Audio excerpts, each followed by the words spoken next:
Hi all, welcome to my home my life. My home my ലൈഫിലേക്ക് എല്ലാവർക്കും സ്വാഗതം. ഇന്നത്തെ വീഡിയോയിൽ ഞാൻ ഷെയർ ചെയ്യാൻ പോകുന്നത് എങ്ങനെയാണ് നമുക്ക് മൺപാത്രങ്ങളെല്ലാം സീസൺ ചെയ്യാമെന്നുള്ളതാണ്. രണ്ട് തരത്തിലുള്ള മൺപാത്രം നമുക്ക് കിട്ടും. ഒരെണ്ണം ബ്രൗൺ കളറിൽ, പിന്നെ ഒരെണ്ണം ബ്ലാക്ക് കളറിലാണ്. ബ്ലാക്ക് കളറിലെ മൺപാത്രങ്ങൾ വാങ്ങിച്ചു കഴിഞ്ഞാൽ നമുക്ക് അധികം ദിവസങ്ങൾ വെച്ച് സീസണിങ് ചെയ്ത് വെച്ചിരിക്കേണ്ട കാര്യമില്ല. ഒറ്റ ദിവസം കൊണ്ട് നമുക്ക് ക്ലീനാക്കാം, അതുപോലെ സീസണിങ് ചെയ്യാം, അത് കഴിഞ്ഞ് നമുക്ക് ഉപയോഗിച്ച് തുടങ്ങാം.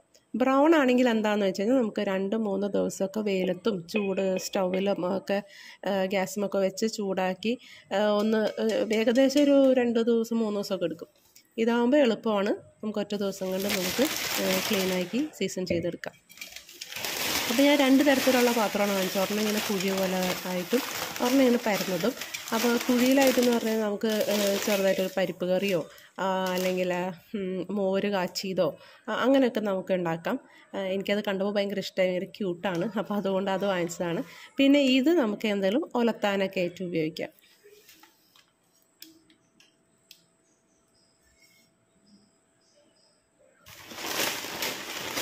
അപ്പോൾ ബ്ലാക്ക് എന്ന് പറഞ്ഞു കഴിഞ്ഞാൽ അത് ഓൾറെഡി മയക്കിയതാണ്. ഇനി നമുക്കിനി അതിനെ മയക്കാനൊന്നുമില്ല. ബ്രൗൺ ആണ് ഇച്ചിരി പണിയുള്ളത്, അത് മയക്കാത്ത മൺപാത്രമാണ്. ഇത് മയക്കിയതാണെങ്കിൽ നമുക്കധികം സീസണിങ് ഒന്നും ചെയ്യാനില്ല, നമുക്ക് ക്ലീൻ ആക്കി എടുക്കാം. ആദ്യം തന്നെ അത് ക്ലീൻ ആക്കാനായിട്ട് ജസ്റ്റ് റണ്ണിങ് വാട്ടറിൽ നമുക്ക് നന്നായി ക്ലീൻ ആക്കാം.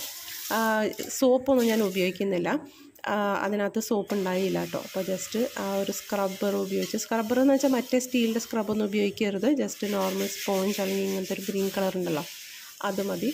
ജസ്റ്റ് ഒന്ന് പതുക്കേനെ ഒന്ന് പൊടിയും കരിയൊക്കെ ഒന്ന് നമുക്ക് കളയാം.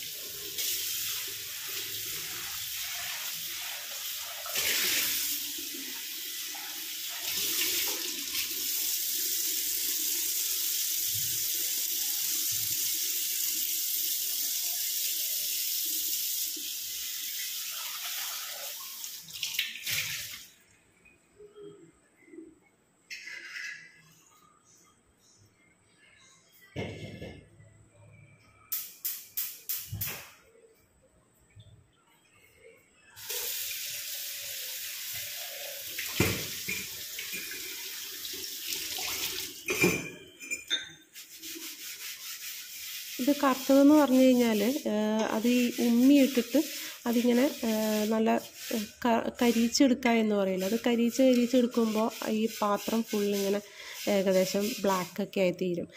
നമ്മൾ വീട്ടിൽ തന്നെ ചെയ്യുമ്പോൾ ഇത്രയും ബ്ലാക്ക് ആകത്തില്ല. അത് ഉപയോഗിച്ച് ഇങ്ങനെ നമ്മൾ ഗ്യാസിനല്ലല്ലോ അത് ചെയ്യുന്നത്, അത് വിറകൊക്കെ വെച്ച് ആ തീയിലാണ്. അപ്പോൾ അതിൻ്റെ ആ ആളി വെക്കുന്ന തീയും പിന്നെ ആ ഉമ്മി ഇട്ടിട്ട് നമ്മൾ ആ ഉമ്മിക്കരി ഉണ്ടാക്കില്ലേ, അങ്ങനെയൊക്കെ ചെയ്യുമ്പോഴാണ് ഇത് ബ്ലാക്ക് കളറായി തീരുന്നത്. അതാണ് ശരിക്കും നല്ല മൺപാത്രം എന്ന് പറയുന്നത്. അത് വാങ്ങിച്ച് ഉപയോഗിക്കുന്നതാണ് നല്ലത്. അപ്പം ഞാൻ ഈ കാര്യങ്ങളൊക്കെ ചെയ്യുമ്പോൾ എപ്പോഴും ഡിന്നർ ടൈമൊക്കെ കഴിഞ്ഞ് കിച്ചൺ ക്ലീൻ ചെയ്ത് കഴിഞ്ഞ് കഴിയുമ്പോൾ സമയം കിട്ടും. അപ്പോൾ പിള്ളേരും എല്ലാവരും അവരവരുടെ കാര്യങ്ങൾക്കൊക്കെ പോകും. അപ്പോൾ ഇതാണ് എനിക്ക് പറ്റിയ സമയം, എനിക്ക് എന്തെങ്കിലുമൊക്കെ ചെയ്യാൻ പറ്റുന്നത്. അപ്പോൾ രാത്രി നമുക്ക് എന്താ ചെയ്യേണ്ടതെന്ന് വെച്ച് കഴിഞ്ഞാൽ, ഇപ്പോൾ നേരത്തെ കാണിച്ച മാതിരി ക്ലീൻ ആക്കി കഴിഞ്ഞിട്ട് നമുക്ക് ഗ്യാസ്മ വയ്ക്കാം.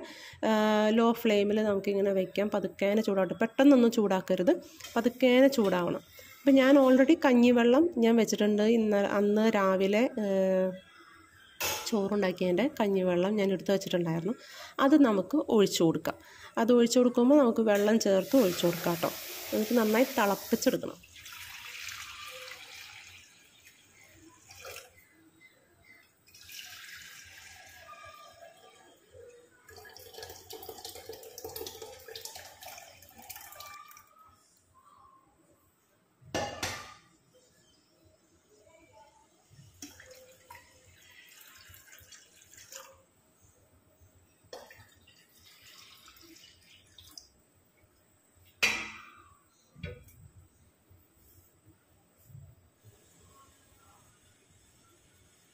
അപ്പോൾ നന്നായി തിളച്ച് തുടങ്ങി. നമ്മൾ ഭയങ്കരമായിട്ട് നിറച്ച് വെക്കേണ്ട കേട്ടോ. ഇതിങ്ങനെ പതിഞ്ഞ് അത് പുറത്തേക്ക് വരും.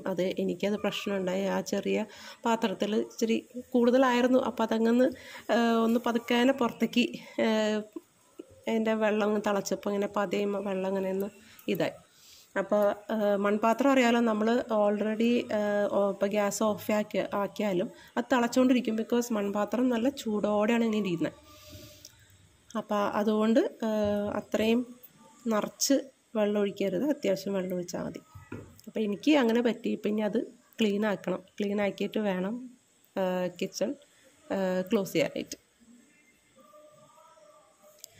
അപ്പോൾ ഇത് തിളച്ച് ഒക്കെ തുടങ്ങി ഒരു 5 മിനിറ്റ് അതിങ്ങനെ തിളച്ചുകൊണ്ടിരിക്കട്ടെ. അത് കഴിഞ്ഞിട്ട് നമുക്ക് തീ അങ്ങ് ഓഫ് ചെയ്യാം.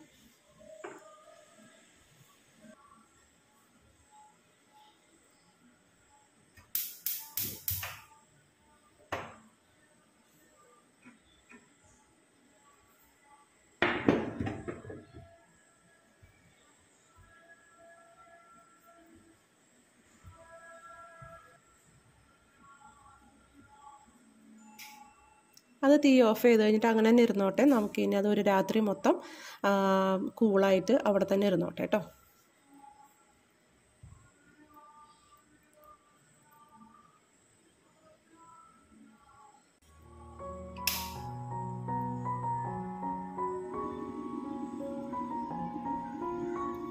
നെക്സ്റ്റ് ഡേ മോർണിംഗ് ആണ്, പിറ്റേ ദിവസം രാവിലെയാണ്. രാവിലെ വന്നിട്ട് നമുക്ക് ഈ കഞ്ഞിവെള്ളം ഇട്ട് വെച്ച മൺപാത്രം ഉണ്ടല്ലോ, ആ മൺപാത്രം നമുക്കൊന്ന് കഞ്ഞിവെള്ളം കൊണ്ട് തന്നെ അങ്ങോട്ട് ജസ്റ്റ് ഒന്ന് കഴുകിയെടുക്കുക, ഉള്ളൊന്ന് കഴുകുക.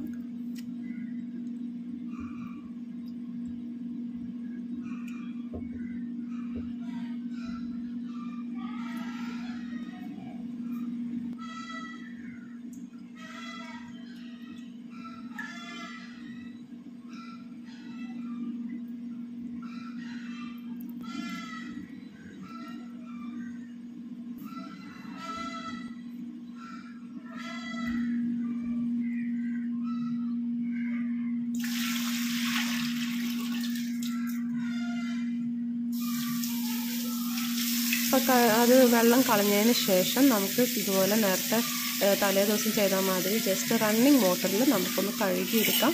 സോപ്പൊന്നും ഉപയോഗിക്കരുത്, ഞാൻ പ്രത്യേകം കാണിക്കുന്നതാണ്. ഞാൻ അതിൽ സോപ്പ് ഉണ്ടായിരുന്നു, അപ്പോൾ ജസ്റ്റ് അതൊന്ന് സോപ്പ് വെള്ളം ഒന്ന് പിഴിഞ്ഞ് കളഞ്ഞിട്ട് ഞാൻ വെള്ളത്തിലും കൂടി ആ സ്ക്രബ്ബർ കഴുകി എന്നിട്ട് ജസ്റ്റ് ഒന്ന് ഞാൻ കഴുകുന്നേ ഉള്ളൂ കേട്ടോ. വെറുതെ റണ്ണിങ് വാട്ടറിൽ ഞാനത് കഴുകിയെടുക്കാം.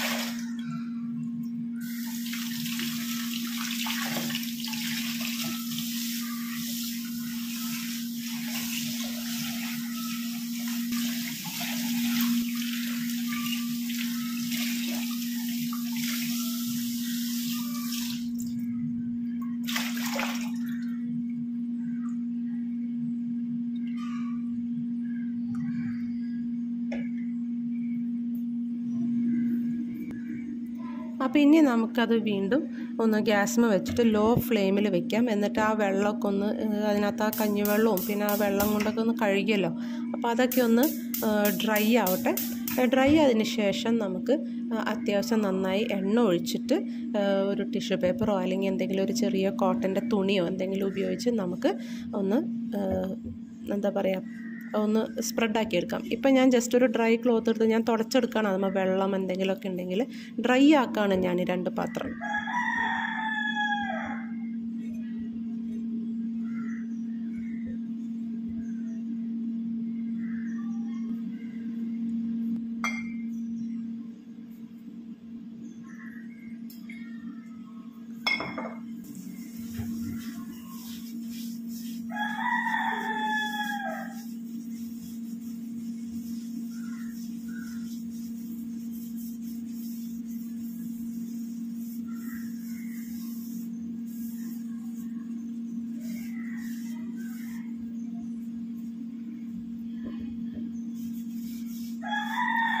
ഈ കറുത്ത നിറത്തിലുള്ള അല്ലെങ്കിൽ ബ്ലാക്ക് നിറത്തിലുള്ള ഈ ഒരു പാത്രം വാങ്ങിച്ചാൽ നമുക്ക് വേറെ സീസണിങ് ഒന്നും ചെയ്യേണ്ട കാര്യമില്ല. നേരിട്ട് നമുക്കൊന്ന് കഴുകി കഴിഞ്ഞിട്ട് നേരിട്ട് കുക്ക് ചെയ്യാൻ ഉപയോഗിക്കാം എന്നൊക്കെയാണ് അവർ പറയുന്നത്. ബട്ട് ജസ്റ്റ് ഒന്ന് സേഫ് ആക്കാൻ വേണ്ടി, സേഫ് സൈഡിൽ നിൽക്കാൻ വേണ്ടിയിട്ടാണ് നമ്മൾ ഈ കഞ്ഞിവെള്ളമൊക്കെ ഒഴിച്ച് വെക്കുന്നതും ഒരു ദിവസം നമ്മളൊന്ന് സീസണിങ് ചെയ്ത് വെക്കുന്നത്. അപ്പോൾ അത് ചൂടായി കഴിഞ്ഞു, എണ്ണയൊക്കെ പുരട്ടി, ഇനി അത് അങ്ങനെ തന്നെ ഇരുന്നോട്ടെ.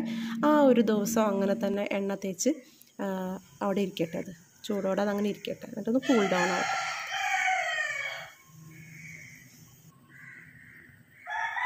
ഈ 2 പാത്രങ്ങൾ ഏകദേശം റെഡി ആയിട്ടുണ്ട്. എങ്കിലും അത് അവിടെ ഇങ്ങനെ ഇരിക്കട്ടെ. നമുക്ക് പിറ്റേ ദിവസം നമുക്ക് ഇനി യൂസ് ചെയ്ത് തുടങ്ങാം.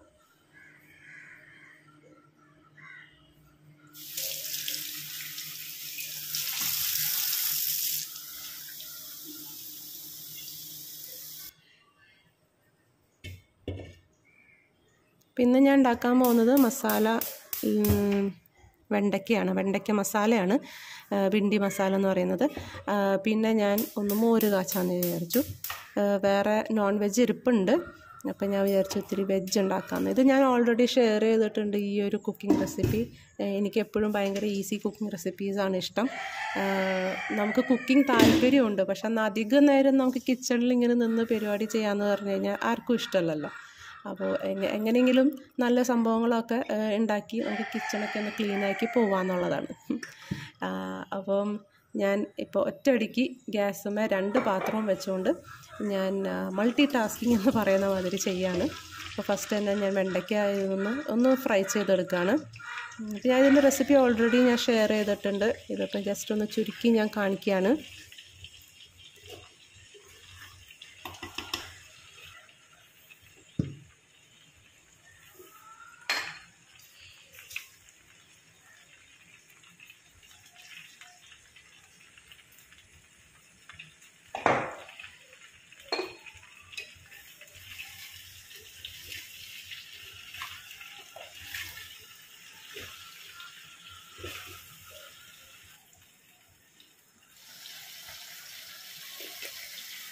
അപ്പോൾ വെണ്ടയ്ക്ക അവിടെ നിന്ന് ഫ്രൈ ആവട്ടെ. ഞാൻ വളരെ ലോ ഫ്ലെയിമിൽ വെച്ചിട്ടുണ്ട്. അപ്പോൾ അത് ഇടയ്ക്കിടയ്ക്ക് ഇളക്കാം. എന്നിട്ട് ഇപ്പുറത്തെ ചെറിയ ക്യൂട്ട് പാത്രത്തിലേക്ക് നമ്മൾ മോര് കാച്ചാൻ പോകണം. അപ്പോൾ അതിന് ഞാൻ കടുക് പൊട്ടിക്കുന്നത്, ഉലുവ പൊട്ടിക്കുന്നത്, അത് കഴിഞ്ഞ് ചുവന്നുള്ളിയും പച്ചമുളകും കറിവേപ്പിലയും ഇതൊന്ന് ചതച്ചെടുത്തത് ഞാൻ ഒന്ന് മൂപ്പിച്ചെടുക്കുകയാണ്. നിങ്ങൾക്ക് വെളുത്തുള്ളിയും വേണമെങ്കിൽ ചേർക്കാം കേട്ടോ. എനിക്ക് മോര് കാച്ചണേൽ എനിക്ക് ചുവന്നുള്ളി മാത്രമേ ഇഷ്ടമുള്ളൂ. ചിലർ ഇഞ്ചിയും കൂടി ഇടും കേട്ടോ. ചുവന്നുള്ളി, ഇഞ്ചി, പച്ചമുളക്, കറിവേപ്പില. അപ്പോൾ നിങ്ങളുടെ ടേസ്റ്റിനനുസരിച്ചാണ് നമുക്ക് ഓരോ കറികൾ. ഇത് നന്നായി മൂക്കണം. നന്നായി മൂത്തതിന് ശേഷം വേണം നമുക്ക് ബാക്കി പരിപാടിയിലേക്ക് എടുക്കാനായിട്ട്.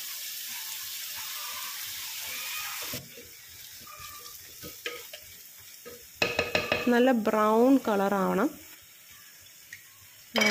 അപ്പോൾ അതേ ഞാൻ അതിനകത്ത് ഒരു 1/4 ടീസ്പൂൺ മഞ്ഞളും, ഒരു എരിവിന് വേണ്ടി ഒരു ചെറുതായിട്ട്, ഒരു എരിവെന്നല്ല, ഒരു കളർന്ന് വേണമെങ്കിൽ പറയാം, 1/4 ടീസ്പൂൺ തന്നെ, 1/4 ടീസ്പൂൺ തൊട്ട് 1/2 ടീസ്പൂൺ വരെ നമുക്ക് മുളക് പൊടി ഇടാം.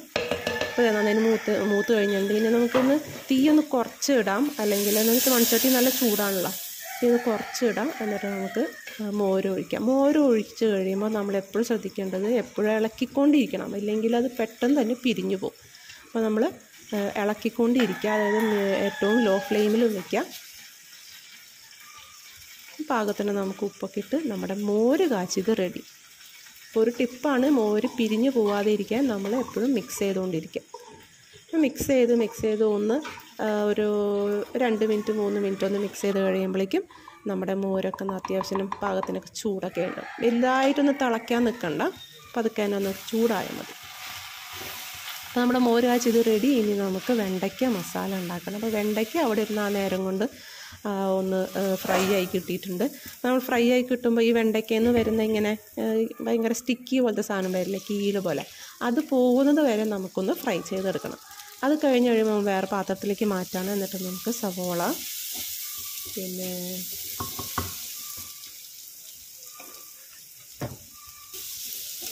ഞാനകത്ത് കറിവേപ്പിലയും പിന്നെ പച്ചമുളകും ഞാൻ ചേർത്തിട്ടുണ്ട്.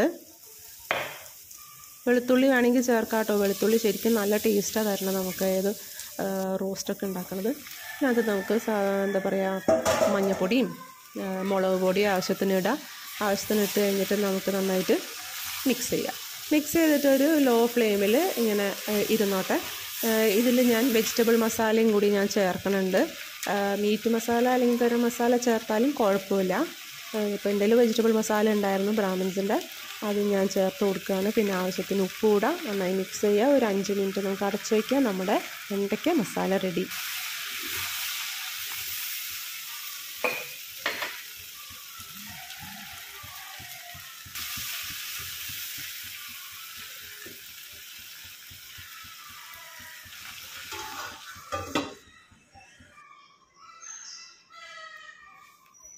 സോ ഞാൻ ഇതിൽ നിന്ന് ഉണ്ടാക്കിയതിൽ നിന്ന് നമ്മൾ കഴിച്ച് നോക്കി. ഇങ്ങനെ വലിയ ബാഡ് ടേസ്റ്റ് ഒന്നും, അതായത് ഈ മൺപാത്രത്തിന് ഒരു സ്മെല്ലുണ്ടല്ലോ, ആ സ്മെല്ലോ ടേസ്റ്റോ ഒന്നും വന്നില്ല. ബിക്കോസ് നമ്മൾ മൈക്കിയ പാത്രമാണ് നമ്മൾ വാങ്ങിച്ചത്. അപ്പോൾ മൈക്കാത്ത പാത്രം വാങ്ങിക്കണമെങ്കിൽ നമ്മൾ ശരിക്കും നന്നായി സീസണിങ് ചെയ്ത് 2-3 ദിവസമൊക്കെ വെക്കണം. ഇതാകുമ്പോൾ അതിൻ്റെ ആവശ്യമില്ല, ഒറ്റ ദിവസം കൊണ്ട് നമുക്ക് സീസണിങ് ചെയ്യാം. ഇത് കഴുകി കഴിയുമ്പോൾ ഉണക്കി വെക്കുക. പറ്റുമെങ്കിൽ ഇടയ്ക്കൊന്ന് എണ്ണ ഒന്ന് തൂകി കൊടുത്തു കഴിഞ്ഞാൽ അതവിടെ നന്നായിട്ടിരുന്നോളും. ഇപ്പോൾ ഭയങ്കര ചൂടല്ലേ, വേനൽക്കാലമല്ലേ, എനിക്ക് ഏറ്റവും ഇഷ്ടം കഴിക്കാനായിട്ട് തണ്ണിമത്തനാണ്. ഞങ്ങളിവിടെ ഇങ്ങനെ വാങ്ങിച്ചുകൊണ്ടിരിക്കും. അപ്പോൾ മോള് വരാറായി, മോള് സ്കൂളിൽ പോയിട്ട് അന്നത്തെ ദിവസം ഷൂട്ട് ചെയ്തപ്പോൾ മോൾക്ക് സ്കൂളുണ്ടായിരുന്നു, ലാസ്റ്റ് ഡേ ആണെന്ന് തോന്നുന്നു. അപ്പോൾ അവൾക്ക് വേണ്ടി ഞാൻ അവിടെ വെയിറ്റ് ചെയ്യായിരുന്നു. അപ്പോഴാണ് ഞാൻ എൻ്റെ ചെടികൾ, എനിക്കിങ്ങനെ ഇൻഡോർ ചെടികൾ കുറച്ചുണ്ട്. കുറച്ച് എനിക്ക് അത്യാവശ്യം ഇഷ്ടമുള്ളൂ, ചിലതൊക്കെ ഇഷ്ടമുള്ളൂ. അപ്പോൾ അതിനകത്ത് ഒരു ചെടിയാണ് ഈ ZZ പ്ലാന്റ്. അപ്പോൾ ഞാൻ നോക്കിയപ്പോൾ അതിനകത്തൊരു ZZ പ്ലാന്റ് ഇങ്ങനെ ആകെ ഇതായിട്ടിരിക്കണം, അതിലൊരു ഇത്. അപ്പോൾ ഞാൻ വിചാരിച്ചു പ്രൊപ്പഗേറ്റ് ചെയ്യാമെന്ന്. ഞാൻ വെറുതെ ഒന്ന് ട്രൈ ചെയ്തതാണ്. ഞാൻ കഴിഞ്ഞ കൊല്ലം പ്രൊപ്പഗേറ്റ് ചെയ്ത ചെടിയാണ് ഇപ്പോൾ നേരത്തെ കാണിച്ചത്. ഇപ്പോൾ ബേബി പ്ലാന്റ് ആയിട്ടുള്ളൂ. അപ്പോൾ ഇതൊന്ന് ട്രൈ ചെയ്യാമെന്ന് വിചാരിച്ചു. ഞാൻ ഇനി വേറെ വീഡിയോയിൽ കാണിക്കുന്നതായിരിക്കും. അപ്പോൾ ഈ വീഡിയോ ഇഷ്ടപ്പെട്ടെന്ന് കരുതുന്നു. പിന്നെ നമുക്ക് അടുത്ത വീഡിയോയിൽ കാണാം. താങ്ക്